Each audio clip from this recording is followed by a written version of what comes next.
God sent his son. They call him Jesus.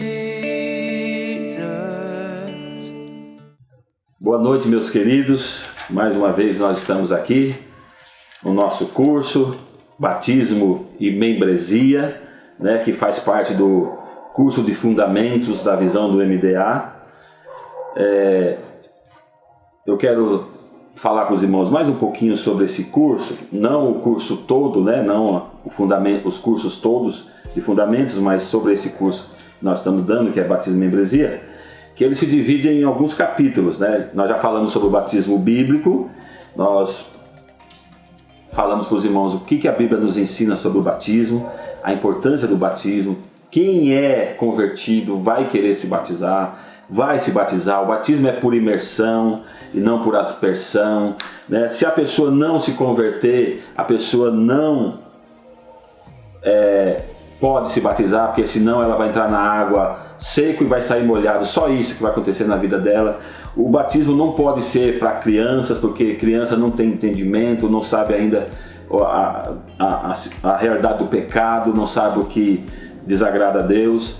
E o batismo também é por aspersão e não salva, né? Uma coisa que a gente também falou na aula passada. É muito importante que a gente saiba essas coisas e tenha isso no nosso coração, para que a gente possa não somente saber para nós, mas para ensinar para os outros e até também para defender a nossa fé. Irmãos, nós vivemos dias difíceis, onde a Bíblia está sendo colocada em xeque, onde as pessoas estão colocando a veracidade da palavra de Deus em xeque. A gente precisa saber, conhecer a palavra de Deus para poder ensinar as pessoas e também para defender a nossa fé. Isso é muito importante. Hoje nós vamos falar um pouco sobre a história da Igreja do Senhor Jesus. Como é que é a história da Igreja de Jesus? É muito importante que você saiba disso. Quero lembrar os irmãos que a gente não vai poder falar detalhadamente todos os aspectos da história da Igreja, porque o nosso tempo é muito pouco, nós só temos 30 minutos de aula, né? Então o nosso tempo é pouco, então nós não vamos poder falar sobre tudo. Nós vamos dar uma rápida pincelada sobre alguns aspectos da história da igreja e eu quero que vocês prestem atenção, tá?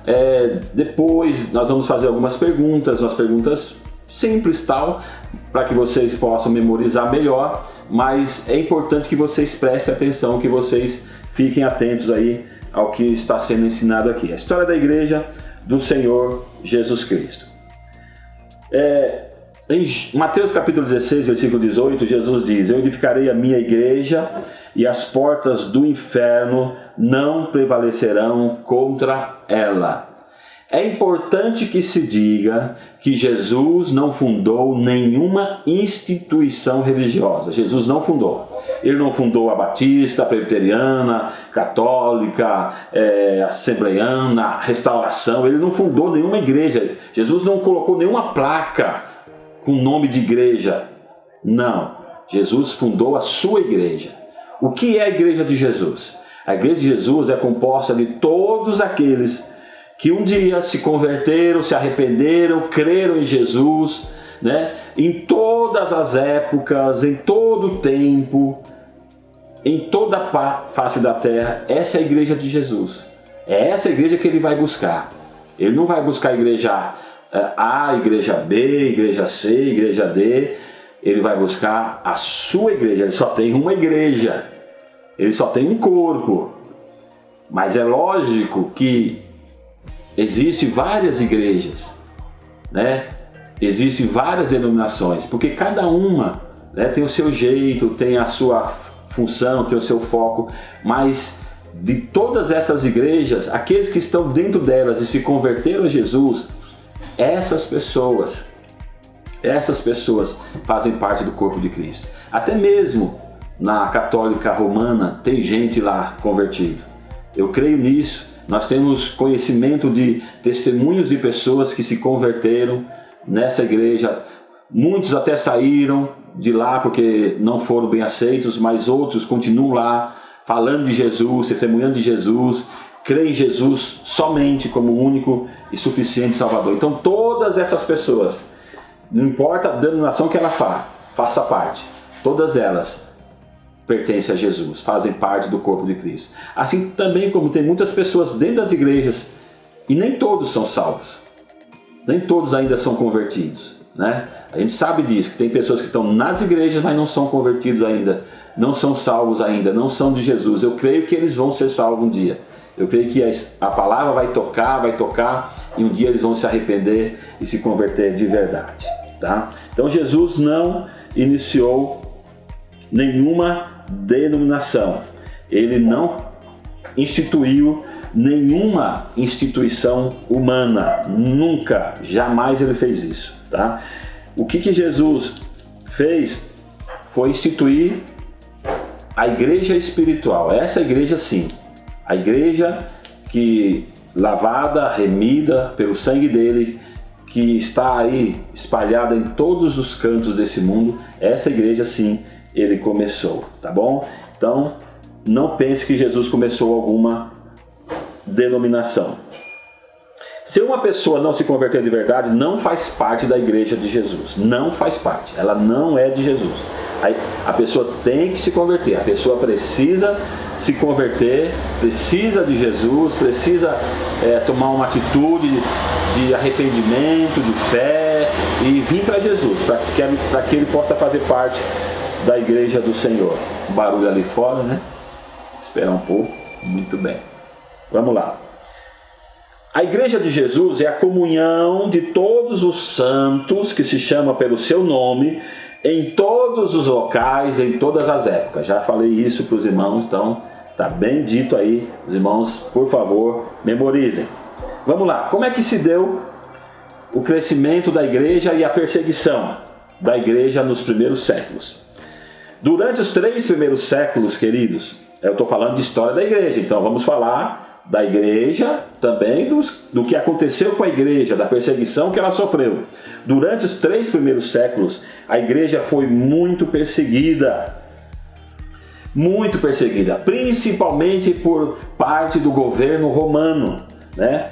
Foram muitas lutas, eles tiveram que perseverar muito, eles tiveram que manter firme a sua fé. Irmãos, não era fácil ser cristão naquela época. Hoje tudo é fácil, né? Hoje nós vivemos na época das facilidades, mas na época da igreja primitiva, nos 3 primeiros séculos, não era fácil, porque a pessoa sabia que quando ela se convertia a Jesus, quando ela dizia para as pessoas, Jesus Cristo é meu Kyrios, é meu Senhor, é meu Salvador, ela poderia estar assinando uma sentença de morte.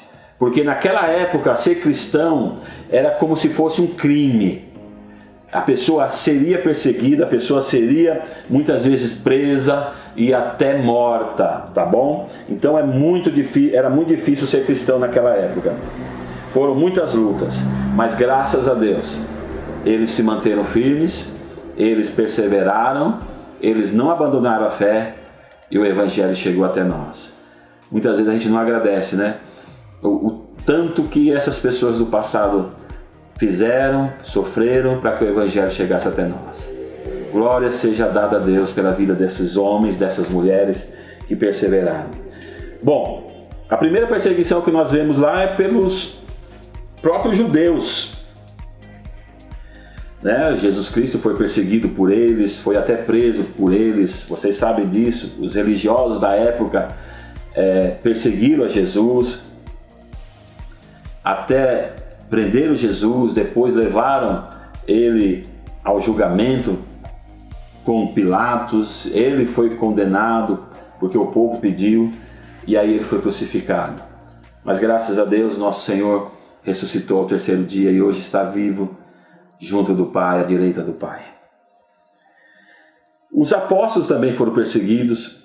Pedro foi preso, vocês sabem disso, né? Tiago, o irmão de João, foi decapitado. Houve muita perseguição. Depois veio Paulo, foi preso, foi levado para Roma, e lá ele também foi decapitado. A história, não a bíblica, mas a história, né, a parte da Bíblia a história de pessoas que viveram naquela época, elas contam que Pedro foi crucificado cabeça para baixo, Paulo foi decapitado e muitos outros sofreram mortes terríveis. Houve também a perseguição pelo Império Romano. Jesus foi condenado por Pilatos, vocês sabem disso. Paulo foi preso e tal. No Império Romano, a perseguição foi muito mais ferrenha, muito mais difícil. Alguns dizem que alguns imperadores banhou o Império Romano com sangue cristão. Era muita morte, era muita perseguição. Sob Nero, imperador de Roma, que liderou Roma 64 a 68, diz que ele colocou fogo em Roma e colocou a culpa nos cristãos. Como ele não queria assumir a culpa, ele disse que foram os cristãos que colocaram fogo em Roma. E aí começou uma grande perseguição. O povo se revoltou contra os cristãos. Houve muita morte. Houve muita perseguição. Dizem que ele colocava os cristãos lá nos parques lá e pintava os cristãos com piche, com óleo e colocava fogo para iluminar ali as praças, os parques lá de Roma. Foi muita perseguição. Houve também a perseguição sobre Tito, que no ano 70 invadiu Jerusalém, cercou Jerusalém, ficou mais de ano cercando Jerusalém, destruiu Jerusalém, acabou com Jerusalém. A igreja só não foi destruída porque o povo foi avisado antes e acabou se fugindo antes da chegada de Tito. Deus mostrou para eles e eles fugiram, mas muita gente morreu de fome, morreu de doença por causa do cerco que houve em Jerusalém. Depois Tito construiu o Coliseu Romano. Ele construiu o Coliseu Romano, vocês conhecem, né? Já tem ainda resquícios, ruínas desse Coliseu. E diz que durante 100 dias ele matou mais de 10 mil cristãos nesse Coliseu Romano. Mais de 10 mil mortos de cristãos nesse Coliseu. Depois nós tivemos perseguição até o início do quarto século. E o clímax dessa perseguição foi sobre o governo de Diocleciano e Galério, 2 imperadores. Tá? Esses 2 imperadores foram os piores que existiram naquela época. Eles perseguiram e mataram muitos cristãos. Mas quanto mais a igreja era perseguida, mais a igreja crescia, mais a igreja avançava e o reino avançava. Graças a Deus por isso. Só que a perseguição durou até o final do terceiro século. No começo do quarto século, subiu ao trono de Roma, do Império de Roma, um imperador chamado Constantino I. Em 313, Constantino proibiu a perseguição aos cristãos. Ele acabou, porque ele teve lá uma visão e ele fez uma promessa para Deus, que aquela visão, se Deus desse uma vitória sobre uma guerra que ele estaria se travando com outro reino, se Deus desse a vitória, quando ele voltasse para o seu reino, ele iria fazer todo mundo se tornar cristão, porque ele tinha uma visão de uma cruz, né? E depois dessa visão ele prometeu: se eu voltar com a vitória, eu vou me tornar todo o meu império em cristãos, vou cristianizar o meu império. E ele fez isso, ele impediu, proibiu que os cristãos fossem perseguidos a partir daquele ano, 313 depois de Cristo. Só que aí o que acontece? Enquanto a igreja estava sendo perseguida, a igreja estava crescendo, a igreja tinha santidade, a igreja tinha unidade, a igreja tinha respeito das pessoas de fora, a igreja tinha conversão de verdade, conversão genuína, a igreja crescia e se fortalecia no Senhor. Mas depois que Constantino proibiu a perseguição, o povo se acomodou. E aí, não somente se acomodou, Constantino obrigou todo mundo a se tornar cristão. Todo mundo tinha que se tornar cristão. Era obrigado. Se a pessoa não se tornasse cristão, ele seria perseguido, preso, né? Sofreria sanções. Então todo mundo se viu obrigado a se tornar cristão. E também quando eles conquistavam algum reino, algum império, eles obrigavam aquelas pessoas conquistadas a se tornar cristãos também. Só que aí eram pessoas que adoravam outros deuses, eram pessoas que praticavam coisas ocultas, coisas terríveis, né? E eles começaram a entrar para a igreja, só que eles não queriam largar os seus costumes, as suas práticas religiosas. Eles queriam se tornar cristão, mas queriam manter e continuar praticando as suas práticas místicas, de invocar demônios e assim por diante. E essas pessoas foram chegando para a igreja e foram entrando na igreja sem conversão nenhuma, sem mudança de vida. A igreja começou a perder o seu brilho, perder sua santidade, a perder o seu poder. A igreja romanizou, a igreja virou uma bagunça, uma mistura, uma mistura de várias coisas, de várias religiões. Desfigurou a igreja, tudo por culpa de Constantino. Aí começou o que no meio da igreja? A Era das Trevas. A Era das Trevas, nós chamamos de Era das Trevas, ela durou de 476, com a queda do Império Romano, até a reforma em 1517 por Martinho Lutero. Ela durou mais de 1000 anos. A igreja viveu uma época de trevas. Não tinha revelação, não tinha palavra de Deus, não tinha, vamos dizer assim, ensino da palavra de Deus. As pessoas faziam o que queria.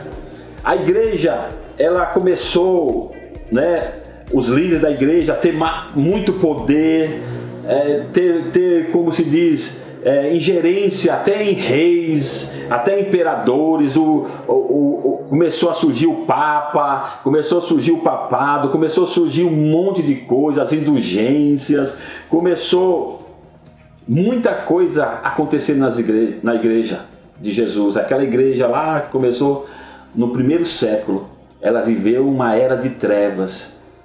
Ela não tinha mais o ensino apostólico, não tinha mais a santidade, não tinha mais a unidade, né? Era uma miscelânea de doutrinas, de práticas terríveis no meio da igreja.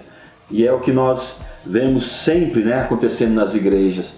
A igreja, ela está bem, daqui a pouco ela começa a incorporar coisas que não tem nada a ver com ela, não tem nada a ver com o evangelho, coisas do mundo começam a entrar na igreja, aí começa a virar moda ser cristão, né? Hoje a gente vê isso, parece que ser cristão virou moda, ser cristão é a última moda, né? Então a pessoa não se converte, a pessoa não crê em Jesus, a pessoa não tem um encontro com Jesus e aí entra na igreja. Porque é moda ser cristão agora, é moda fazer parte da igreja. Isso também aconteceu sempre. Só que a igreja sempre sofreu por causa disso. A igreja viveu a Era das Trevas.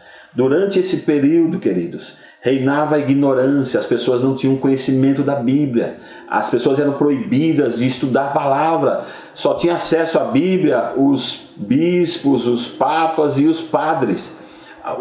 A pessoa comum, o leigo, não tinha acesso à Bíblia. Eles não tinham conhecimento de nada.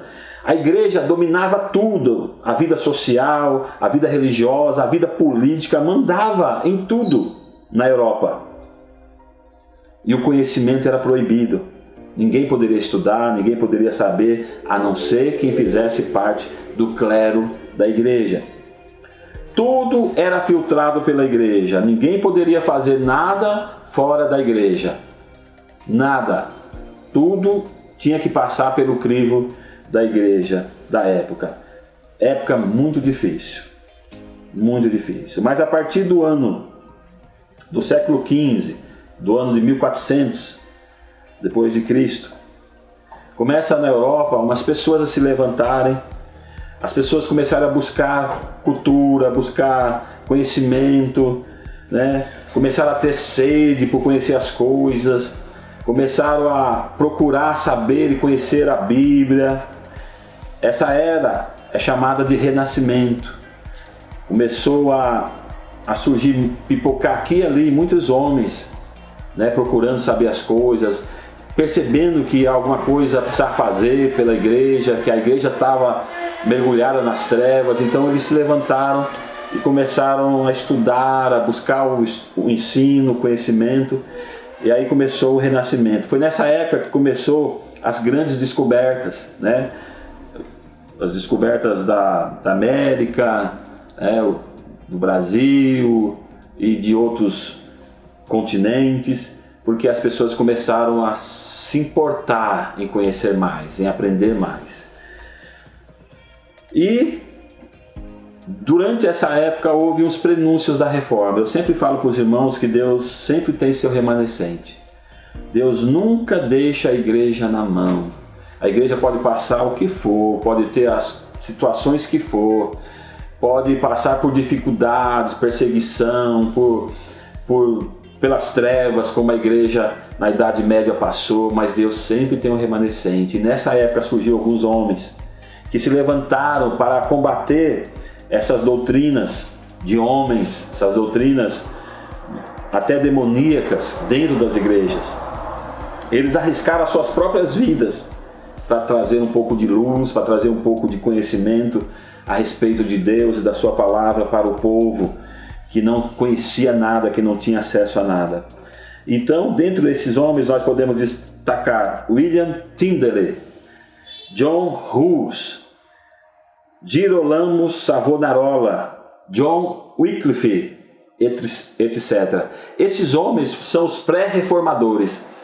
Eles vieram antes da reforma, eles prepararam o caminho para a reforma, porque eles, com a sua prédica, com a sua pregação, eles ensinaram o povo, instigaram o povo a buscar o conhecimento, a buscar a vontade de Deus, a procurar trazer a igreja para dentro da palavra de Deus. Então esses homens foram os pré-reformadores, eles que deram o passo inicial. Quando Martinho Lutero começou a reforma, já tinha um caminho preparado, o mundo já estava preparado para a reforma. Por isso que ela deu certo, por isso que ela aconteceu, porque já havia um desejo, já havia uma vontade no meio do povo de uma mudança na igreja, de uma transformação na igreja, por causa desses homens aqui que arriscaram suas vidas para trazer à luz o Evangelho de Jesus para aquelas pessoas. John Hus, por exemplo, ele foi queimado vivo porque pregava o Evangelho do Senhor Jesus lá na República Tcheca, naquela época chamava Boêmia. Muitos daquelas pessoas se tornaram mártires por causa da sua fé. Irmãos, nós precisamos agradecer a Deus por esses homens que deram as suas vidas para trazer de volta a igreja ao centro da vontade de Deus, a igreja ao Evangelho. Nós temos que agradecer a Deus por esses homens, porque por causa deles não se perdeu tudo.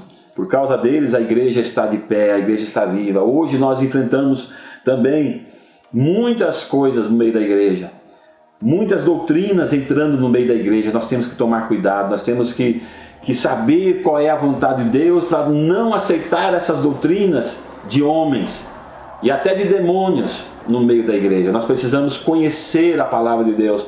Por isso é importante você participar desses estudos, por isso é importante você ler a Bíblia todos os dias, por isso é importante você buscar conhecimento. Não fique aí apático, não. Você hoje tem acesso. Naquela época a Bíblia era acorrentada. Na era das trevas a Bíblia era acorrentada dentro da biblioteca. Só os clérigos, só os padres tinham acesso a ela. O povo não tinha acesso à Bíblia. Hoje você tem. Você tem no papel, você tem no celular. Então não temos desculpa. Você tem aqui sendo ensinada no Tadel. Não temos desculpa. Hoje nós podemos aprender, crescer. Então busque conhecimento. Tá? Não fique só no ouvir, não. Vá atrás. Ensina para os outros também, para que você possa aprender mais. Quanto você ensina, você aprende mais do que a pessoa que aprende com você. Sabia disso? O professor aprende mais do que o aluno, porque o professor se prepara, o professor estuda. Então procure estudar, procure aprender e procure ensinar para as pessoas. Olha, graças a Deus por esses homens, graças a Deus, porque se não fosse por eles, não sei o que seria da Igreja de Jesus. Graças a Deus. Que Deus possa nos iluminar, que Deus possa nos abençoar, né? Você, como homem de Deus, como mulher de Deus, seja uma pessoa atuante na igreja, seja uma pessoa fervorosa na igreja, aprenda mais da palavra de Deus.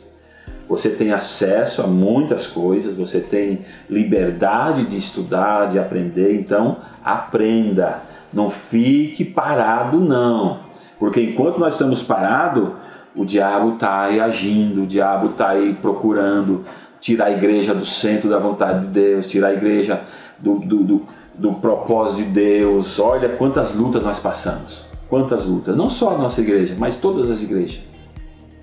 Precisamos vencer isso, precisamos manter a fé apostólica, a fé cristã. Não podemos ser enganados por essas vozes que existem no mundo. Eu sempre falo isso, existem muitas vozes no mundo, mas só uma é a de Jesus. Devemos ouvi-la somente. E o que nós estamos ensinando aqui para vocês é a palavra de Deus. É o que a Bíblia nos ensina. Então, por favor, procure aprender. Procure crescer, procure ser uma bênção.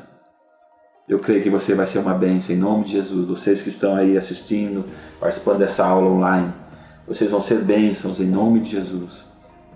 Tá bom? Quero orar por vocês em nome de Jesus. Pai, em nome de Jesus, eu quero abençoar os irmãos que estão participando dessa aula. Que o Senhor guarde, abençoe, proteja eles, que o Senhor livre eles de todo mal.